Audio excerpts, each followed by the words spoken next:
സോഫിക്ക് 7 വയസ്സായിരുന്നു. വന്യമായ ആശയങ്ങൾ നിറഞ്ഞവളായിരുന്നു. പഞ്ചസാരയുടെ തിരക്കിൽ 3 നാക്കുട്ടികളുടെ ഊർജ്ജമുണ്ടായിരുന്നു.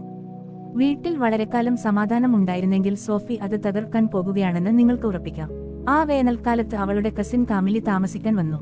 കാമിലി വൃത്തിയുള്ളവളും മര്യാദയുള്ളവളും ഒരിക്കലും പുല്ല് പാടുകൾ ലഭിക്കാത്ത തരത്തിലുള്ള പെൺകുട്ടിയുമായിരുന്നു.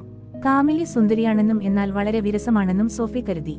ഒരു അലസമായ ഉച്ചകഴിഞ്ഞ് 2 പെൺകുട്ടികളും സ്വീകരണമുറിയിലെ പരവതാനിയിൽ ചിതറിക്കിടന്നു. എനിക്ക് ദേഷ്യം വരുന്നുണ്ട്, കാമിലി നെടുവീർപ്പിട്ടു. സോഫി എഴുന്നേറ്റ് നിന്നു. അവളുടെ കണ്ണുകൾ തിളങ്ങി. തികഞ്ഞവൻ. നമുക്ക് എന്തെങ്കിലും കണ്ടുപിടിക്കാം. കാമിലി കണ്ണിറുക്കി. എന്തൊരു സാധനം? ഒരു സൗന്ദര്യ സൂത്രവാക്യം. സോഫി പ്രഖ്യാപിച്ചു. ജോസഫൈൻ ഷാംപൂവിന്. ഇപ്പോൾ ജോസഫൈൻ അവരുടെ വീട്ടുജോലിക്കാരനായിരുന്നു. കുറച്ച് മിനിറ്റുകൾക്ക് മുമ്പ് സോഫിയുടെ അമ്മ പറയുന്നത് അവർ കേട്ടു. ജോസഫൈൻ, നിങ്ങളുടെ മുടി വീണ്ടും മാവ് കൊണ്ട് നിറഞ്ഞു, ഉച്ചഭക്ഷണത്തിന് മുമ്പ് അത് കഴുകുക.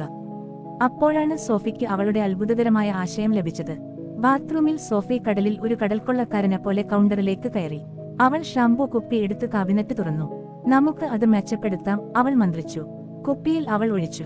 1 സ്പൂൺ കടുക്, വിനാഗിരി, 1 സ്പ്ലാഷ്, 1 PET ബേക്കിംഗ് സോഡ, അവളുടെ അമ്മയുടെ റോസ് പെർഫ്യൂം. ഒടുവിൽ അവളുടെ ക്രാഫ്റ്റ് ഡ്രോയറിൽ നിന്ന് ഒരു പാക്കറ്റ് മുഴുവൻ വെള്ളിയുടെ തിളക്കം. കാമിലി പരിഭ്രാന്തയായി നോക്കി. ഇത് സാലഡ് ഡ്രസ്സിംഗ് പോലെയാണ്. അതിന്റെ മണം ഗ്ലാമർ പോലെയാണ്, സോഫി ശരിയാക്കി പറഞ്ഞു.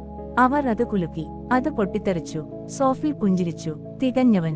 ജോസഫൈൻ തിളങ്ങാൻ പോകുന്നു. 10 മിനിറ്റിനു ശേഷം സോഫിയെ. ആ നിലവിളി വീട് മുഴുവൻ ഇളക്കിമറിച്ചു. പെൺകുട്ടികൾ കുളിമുറിയുടെ വാതിലിലേക്ക് ഇരച്ചുകയറി. അവിടെ ജോസഫൈൻ ഒരു തൂവാലയിൽ പൊതിഞ്ഞ് തിളങ്ങുന്ന നുരയിൽ തുള്ളി ശുദ്ധമായ വീതിയിൽ അവളുടെ പ്രതിഫലനത്തെ തുറച്ചു നോക്കുകയായിരുന്നു. എന്റെ തല കത്തുന്നു. എനിക്ക് ഒരു സാൻഡ്വിച്ച് പോലെയാണ് മണം. പിന്നെ എന്താണ് ഈ കോലാഹലം? സോഫി മന്ത്രിച്ചു. അവൾ തിളങ്ങുന്നു. അപ്പോൾ തന്നെ മറിൽ പ്രവേശിക്കുക. അവൾ നിലവിളിച്ചില്ല.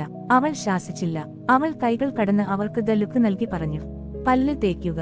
ബാത്റൂം. ഇപ്പോൾ. ഓരോ കഷ്ണവും തേച്ചുകളയുക. ജോസഫൈൻ ഒരു ഐസ് പാക്കും 1 കപ്പ് ചായയും കൊണ്ട് സുഖം പ്രാപിച്ചപ്പോൾ സോഫിയും കാമിലും അടുത്ത മണിക്കൂർ ബാത്റൂം ടൈലുകളിൽ നിന്ന് തിളക്കം തുടച്ചു നീക്കി.